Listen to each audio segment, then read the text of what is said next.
नमस्कार विद्यार्थी मित्रांनो, तर या लेक्चर मध्ये आपल्याला कॅश फ्लो स्टेटमेंट मधील पुढचा पॉइंट म्हणजेच काय, preparation of cash flow statement with reference number AS3 आणि कंसामध्ये इनडायरेक्ट मेथड ओनली, म्हणजेच या ठिकाणी काय सांगता येईल, कॅश फ्लो स्टेटमेंट कसं प्रिपरेशन करायचे हे बघायचे या लेक्चर मध्ये. आणि पण ते मात्र कोणत्या मेथड नुसार, इनडायरेक्ट मेथड ओनली म्हणले. आणि AS3 म्हणजे अकाउंटिंग स्टँडर्ड्स 3 हे कॅश फ्लो स्टेटमेंट बाबत असते आणि अकाउंटिंग स्टँडर्ड्स 3 नुसार कॅश फ्लो स्टेटमेंट तयार केलं जाते.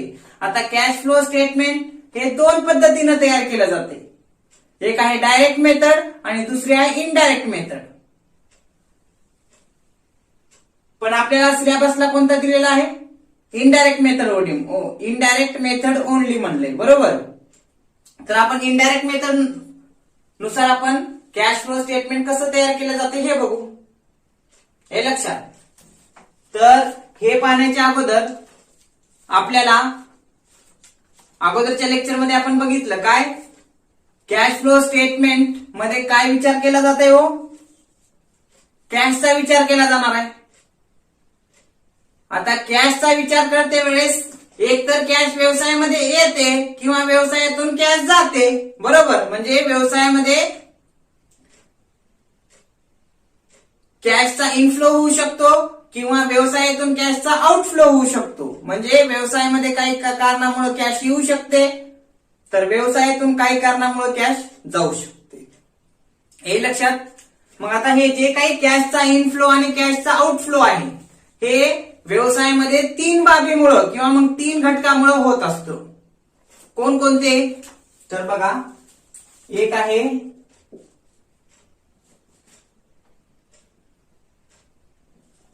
ऑपरेटिंग, एक मिनिट, कॅश फ्लो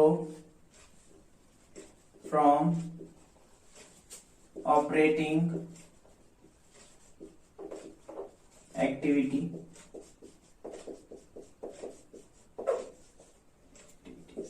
दूसरा है cash flow from investing activities. नंतर तिसरं एक आहे cash flow from financing activity.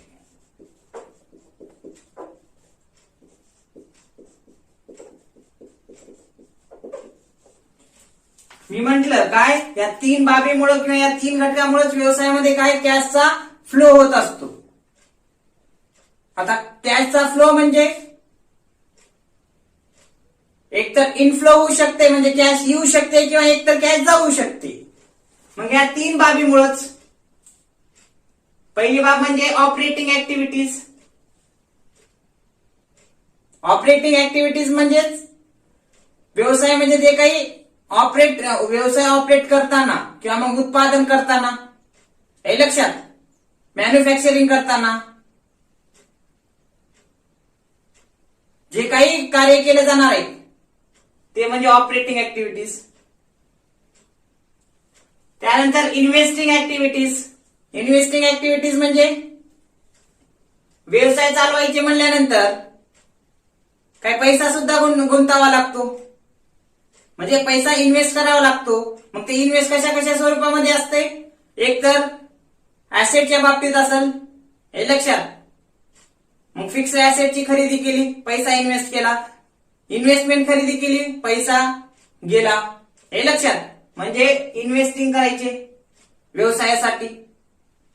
त्यासोबतच काय, तिसरी बाब फायनान्सिंग ऍक्टिव्हिटीज.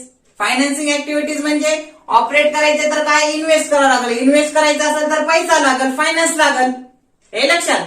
मग फायनान्स कुठून मिळणार, एकतर शेअर्स पासून, एकतर डिबेंचर्स पासून किंवा एकतर लोन पासून, हे लक्षात. म्हणजे काय, फायनान्स कंपनी कशा पद्धतीने गोळा करत असते, एकतर शेअर्स, डिबेंचर्स किंवा मग लोन घेऊन. शेअर्स इश्यू करायचे, पैसा मिळवायचा, किंवा मग डिबेंचर इश्यू करायचे, पैसा मिळवायचा, किंवा बँकेकडून किंवा वेगवेगळ्या इन्स्टिट्यूशन्स कडून काय लोन घ्यायचं, पैसा फायनान्स जमा केला, हे लक्षात. मग जेव्हा ऑपरेटिंग ऍक्टिव्हिटीज मध्ये पैशाचा म्हणजे व्यवसाय चालवताना किंवा व्यवसायाचं कामकाज करताना, कामकाज म्हणजे ऑपरेट करताना, इंटरप्राइजेस चालू करताना. आता समजा आपला जर व्यवसाय उत्पादन करण्याचा असेल, उत्पादन करून विक्री करायचं असेल तर उत्पादन करणं आणि विक्री करणं. मग उत्पादन करताना कॅश आली किती किंवा कॅश गेली किती याचा विचार ऑपरेटिंग ऍक्टिव्हिटीज मध्ये केला जातो. इन्व्हेस्टिंग ऍक्टिव्हिटीज मध्ये काय केलं जाणार आहे? व्यवसायामध्ये जे काही व्यवसाय ऑपरेट करायचा आहे, व्यवसाय चालवायचा असेल तर पैसा लागतो, बरोबर. आणि त्यासोबतच व्यवसायामध्ये जर उत्पादन करायचं असेल तर मशिनरी वगैरे भांडवली वस्तू लागतात. मग पैसा आपल्याला इन्व्हेस्ट करावा लागतो. मग जेव्हा आपण इन्व्हेस्ट करतो कशामध्ये? मशिनरीमध्ये, त्यासोबतच फर्निचरमध्ये, वेगवेगळे इक्विपमेंट आहेत यामध्ये, तेव्हा पैसा येत असेल.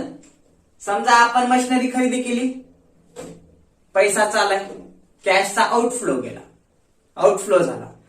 समजा मशिनरी विकली, हे लक्षात, तर पैसा आला. म्हणजे जेव्हा फिक्स्ड ऍसेटचा विचार केला जातो तेव्हा इन्व्हेस्टिंग ऍक्टिव्हिटीज. मग फिक्स्ड ऍसेटचा विचार म्हणजे एकतर फिक्स्ड ऍसेट मुळे कॅश येत असेल किंवा एकतर फिक्स्ड ऍसेट मुळे कॅश जात असेल, तर इन्व्हेस्टिंग ऍक्टिव्हिटीज, हे लक्षात. त्यानंतर फायनान्सिंग ऍक्टिव्हिटीज. फायनान्सिंग ऍक्टिव्हिटीज म्हणजे व्यवसाय चालवायचे. व्यवसाय चालवायचे म्हणजे यावर उत्पादन असेल, उत्पादन करायचं असेल तर व्यवसायासाठी भांडवली वस्तू लागतात. मग लँड असेल, मशिनरी असेल, हे लक्षात. कोणत्याही फिक्स ऍसेट घ्या, जे काही असतील ते फिक्स्ड ऍसेट असेल तर त्यामध्ये आपल्याला इन्व्हेस्ट करावी लागते. मग इन्व्हेस्ट करायचं तर पैसा. बघा समजून घ्या अगोदर. ऑपरेट करायचे, बिझनेस चालवायचे, उत्पादन करायचे.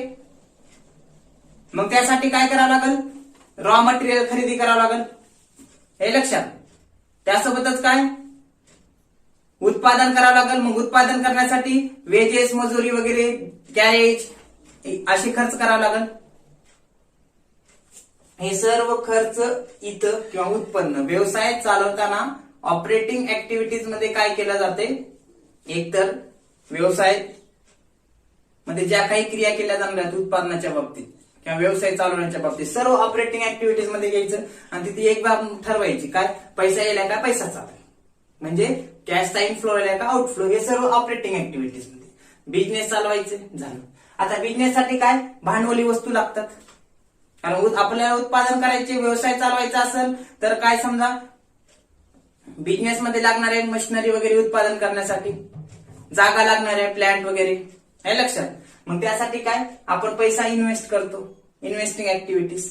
मग त्यासाठी मशिनरी खरेदी असेल तर मशिनरी खरेदी केली तर पैसा चालाय, हे लक्षात. पैसा जात असेल तर आउटफ्लो म्हणून इन्व्हेस्टिंग ऍक्टिव्हिटीजचा विचार करायचा.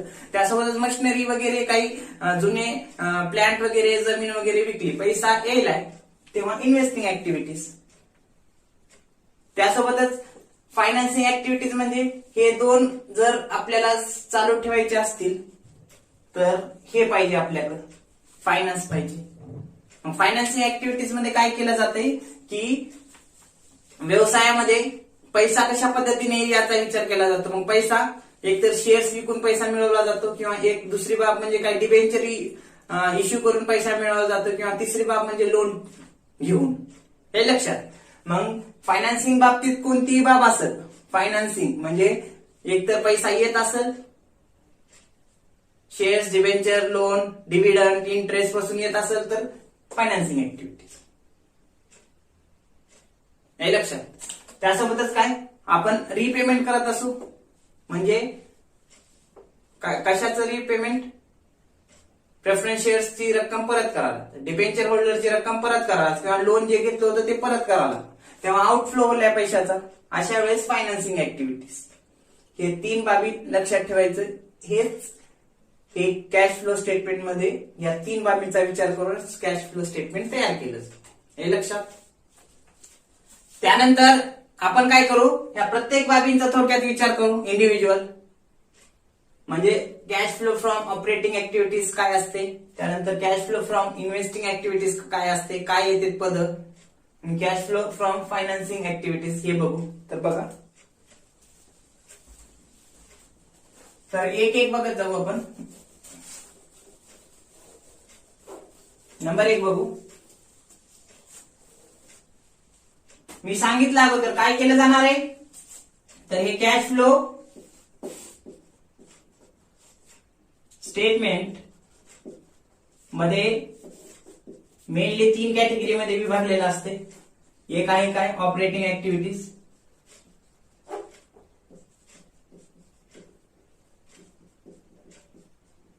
दुसरा आहे इन्व्हेस्टिंग ऍक्टिव्हिटीज.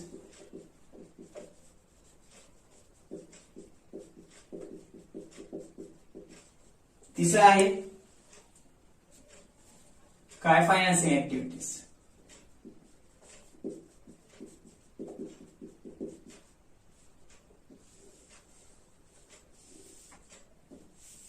हे कॅश फ्लो जे काही होतो ते 3 कॅटेगरी मध्ये विभागलं जाते, हे लक्षात.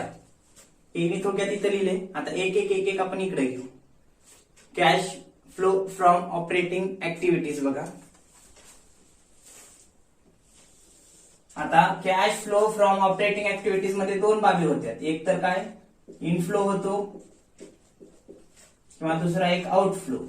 म्हणजेच इनफ्लो म्हणजे कॅश येणे किंवा दुसरं म्हणजे काय, कॅश जाणे. हे लक्षात. त्यानंतर पुढे काय केलं जाते. आता ऑपरेटिंग ऍक्टिव्हिटीज काय असते, तर बघा, समजा कोणताही व्यवसाय करण्याचा उद्देश काय असतो, नफा प्राप्ती असते. म्हणजे प्रॉफिट मॅक्झिमायझेशन किंवा मग त्यापासून काय आपल्याला नफा झाला पाहिजे हे उद्देश असते. आता ऑपरेटिंग ऍक्टिव्हिटीज म्हणजे काय असते बघा. बिझनेस असेल कोणता ते, किंवा प्रोफेशन असेल,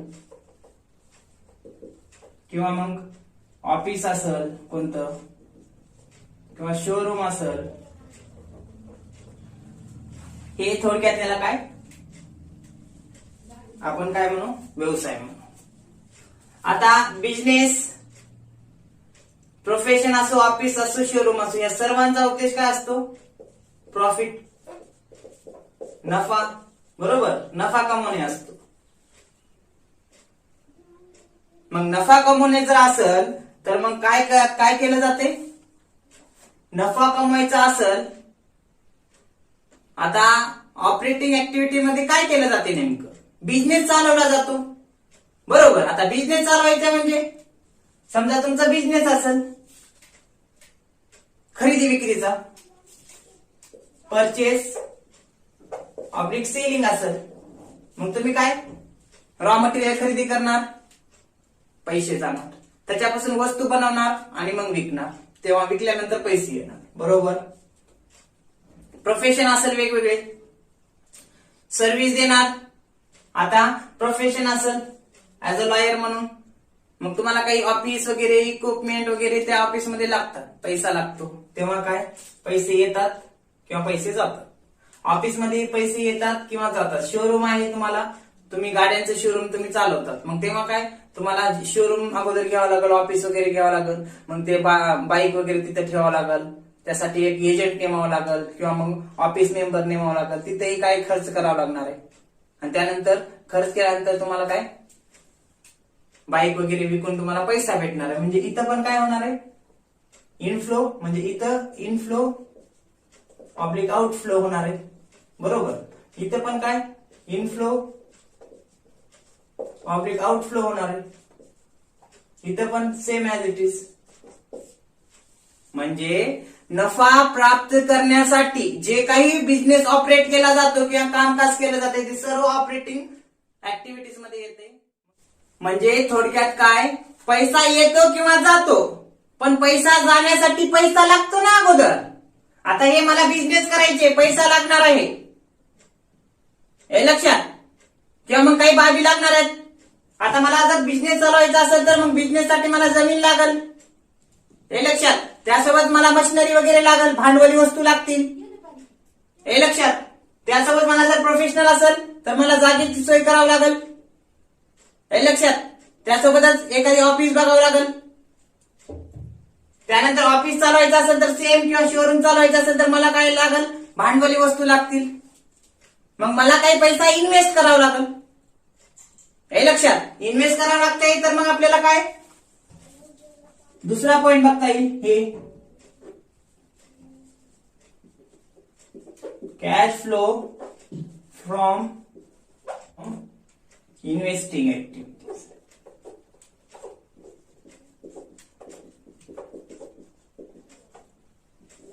म्हणजे मला हे जर बिझनेस प्रोफेशन असेल माझा किंवा ऑफिस किंवा शोरूम चालवायचं असेल तर मला काय इन्व्हेस्ट करावं लागेल ना काहीतरी, हे लक्षात.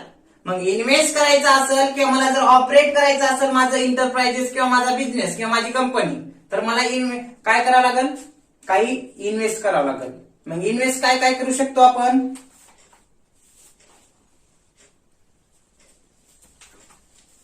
इथे लिहितो, हे चालवण्यासाठी इन्व्हेस्ट. बिझनेस ऑपरेट करायचं चालवायचं असेल, ऑपरेटिंग करायचं असेल तर इन्व्हेस्टिंग असणं गरजेचं आहे, इन्व्हेस्ट करणं गरजेचं आहे. काय काय इन्व्हेस्ट करावं लागतंय, फिक्स्ड ऍसेट असेल, हे लक्षात. त्यानंतर फिक्स्ड ऍसेट मध्ये बिल्डिंग असेल, त्यानंतर फर्निचर असेल, हे लक्षात, फर्निचर असेल, त्यानंतर प्लांट असेल, अशा बाबी लागणार आहेत. हे इन्व्हेस्टिंग करावं लागेल आपल्याला. मग हे इन्व्हेस्टिंग करायचं म्हणल्यानंतर आता हे आपल्याला खरेदी करायची व्यवसायामध्ये. मग हे खरेदी करायचं असेल तर तिसरी बाब लागेल, काय तर फायनान्सिंग ऍक्टिव्हिटीज. फायनान्स जर असेल तर आपण काय करू शकतो, वरल्या दोन्ही गोष्टी करू शकतो. Cash flow from financing activities. म्हणजे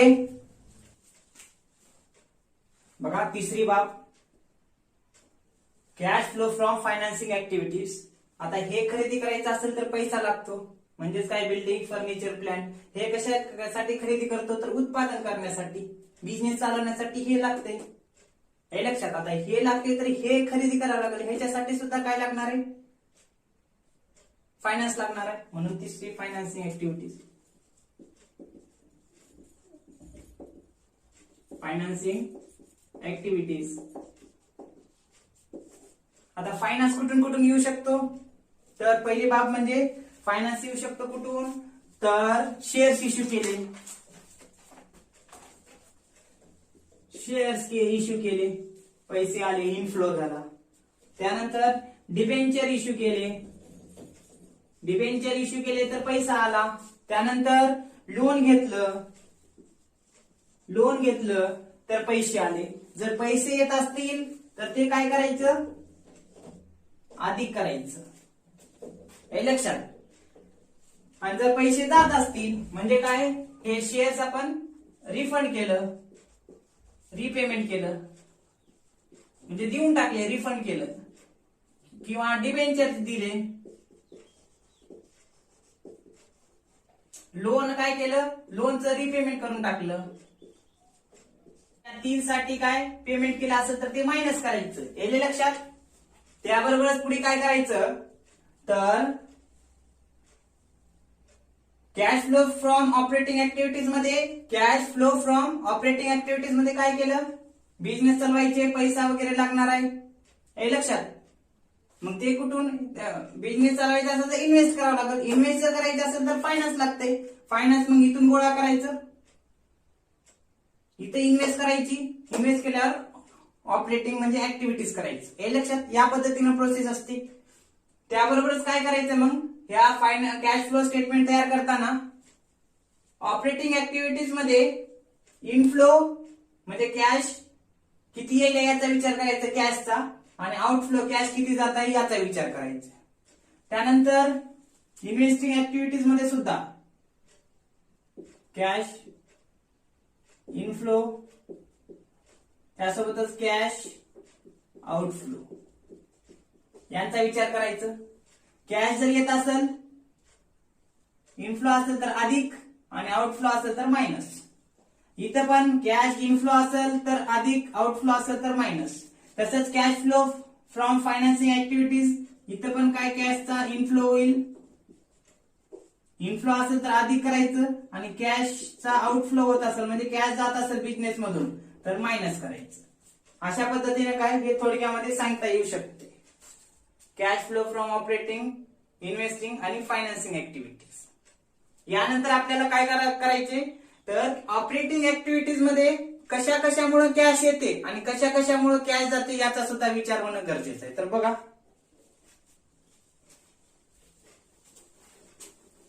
म्हणजे या तिन्हीचा विचार करावा लागेल की बाबा ऑपरेटिंग ऍक्टिव्हिटीज मध्ये कॅश इनफ्लो कधी होऊ शकते आणि आउटफ्लो कधी होऊ शकते.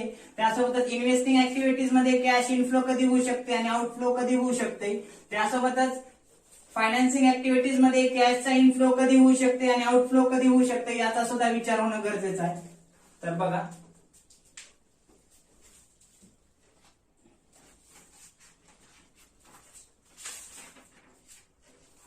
ऑपरेटिंग ऍक्टिव्हिटीज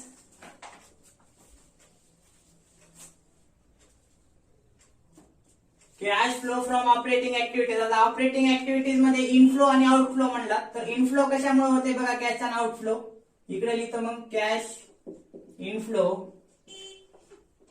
आणि इकडल्या बाजूला लिहितो कॅश आउटफ्लो.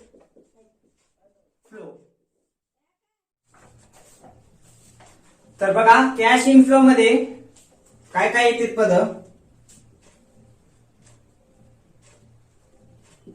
कॅश सेल्स असेल तर इनफ्लो होतो, म्हणजे रोखीने विकले तर पैसे येतात. कॅश रिसिव्ड फ्रॉम डेटार्सला अगोदर कधीतरी उधारीवर माल विकला होता, त्यांना पैसे दिलेत म्हणजे काय कॅश येईल इनफ्लो. नंतर कॅश रिसिव्ड फ्रॉम कमिशन पासून काही रक्कम भेटत असेल तर ती. त्यानंतर काय काही फीस भेटत असेल ऑपरेटिंग करते वेळेस,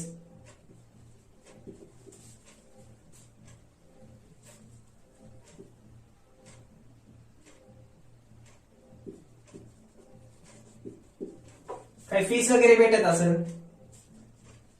त्यानंतर रॉयल्टी, काही रॉयल्टी आणि अदर इन्कम भेटत असेल तर अशा वेळेस काय होतंय, अदर इन्कम किंवा अदर रेव्हेन्यू म्हणता येईल. म्हणजे जेव्हा जेव्हा इनफ्लो होईल, कशामुळे होते, रोखीने विकली, डेटासला का नाही, रोखीने विक्री असेल तर येतो पैसा. डेटासला उधारीवर विकले होते, त्यांनी पैसे दिले, पैसा येईल. कमिशन भेटलं, फीजच्या स्वरूपात काही रक्कम भेटली किंवा मग रॉयल्टी म्हणून काही भेटलं असेल रक्कम किंवा इतर अदर रेव्हेन्यू, जे की प्रत्यक्षपणे इनफ्लो आहे कॅशचा. आणि कशा बाबतीत आहे, ऑपरेटिंग बिझनेस चालवताना जे काही येईल पैशाच्या स्वरूपात कॅशच्या, ते म्हणजे इनफ्लो, पैसे येईल. म्हणून आउटफ्लो. आता पैसे कशा कशामुळे जाऊ शकतात तर एक आहे कॅश परचेस, रोखीनं जर खरेदी असेल तर अशा वेळेस पैसे जातात, कॅश परचेस. त्यानंतर काय आहे, आता डेटासला उधारीवर विकलं तर आपण पैसे त्यानं दिल्यानंतर कॅश रिसिव्ड झाला. आता आपण खरेदी केलतो सप्लायर कडून किंवा क्रेडिटर कडून उधारीवर माल, त्याला आता आपण पैसे दिलेत, मग पैसे गेले की मग अशा वेळेस पेमेंट टू क्रेडिटर्स, हे लक्षात. त्यानंतर मजुरीचे काही पैसे दिले असतील, पेमेंट ऑफ वेजेस म्हणा, सॅलरी म्हणा किंवा कमिशन किंवा जाहिरात, असे जे काही खर्च केले असतील ते पैसे चालेत, आउटफ्लो. त्यानंतर इन्कम टॅक्स असेल, इन्कम टॅक्स पेड असेल, हे सुद्धा ऑपरेटिंग एक्सपेन्सेस बाबतीत येते, पैसे चालेत, आउटफ्लो आहे, हे लक्षात. म्हणून एवढे अशा प्रकारचे पद या पदामुळे किंवा अशा प्रकारच्या व्यवहार झाल्यामुळं पैसा व्यवसायातून जात असतो, त्याला आउटफ्लो म्हणायचं. पण कोणत्या माध्यमातून आउटफ्लो? ऑपरेटिंग ऍक्टिव्हिटीज मधून. त्यानंतर आता दुसरी ऍक्टिव्हिटीज बघा कोणती? कॅश फ्लो फ्रॉम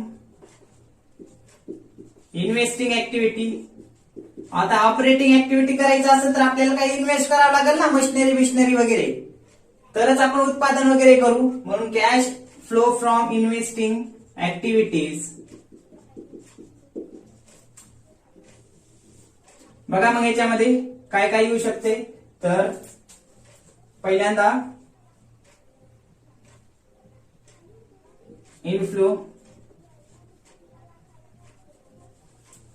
इनफ्लो आणि आउटफ्लो होणार आहे. इकडे मग आधी घेतो कॅश इनफ्लो, इकडं कॅशचा आउटफ्लो म्हणजे पैसे जातात.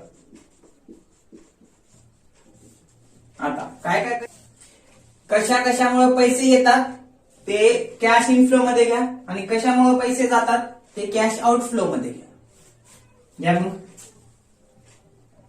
सेल ऑफ फिक्स्ड ऍसेट्स,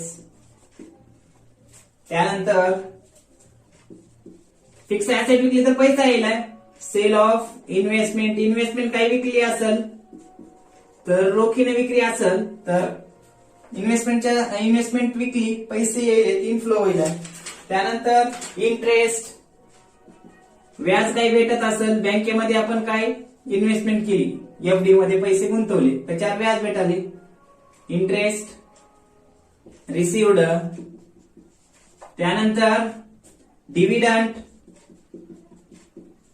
काही डिव्हिडंड भेटत असेल, आपण काही कंपनीचे शेअर्स आपण स्वतः खरेदी केले असतील, अशा वेळेस डिव्हिडंड भेटत असेल, डिव्हिडंड रिसिव्ड. एवढ्या माध्यमातून इन्व्हेस्टिंग ऍक्टिव्हिटीज मध्ये कॅशचा इनफ्लो होऊ शकतो.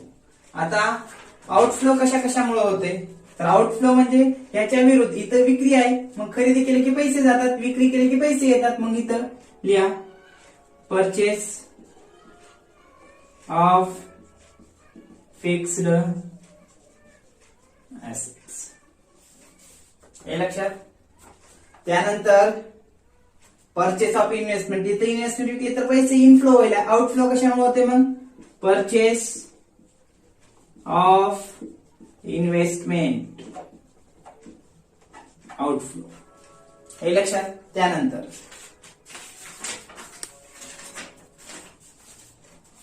हे दोन पद येतील, फिक्स्ड ऍसेट खरेदी केली किंवा इन्व्हेस्टमेंट खरेदी केली की पैसे काय होणार आहेत, बिझनेस मधून जाणार आहे. म्हणून cash flow from investing activities. तिसरी ऍक्टिव्हिटीज आता कोणती? Cash flow from financing activities. बघा cash flow from financing activities.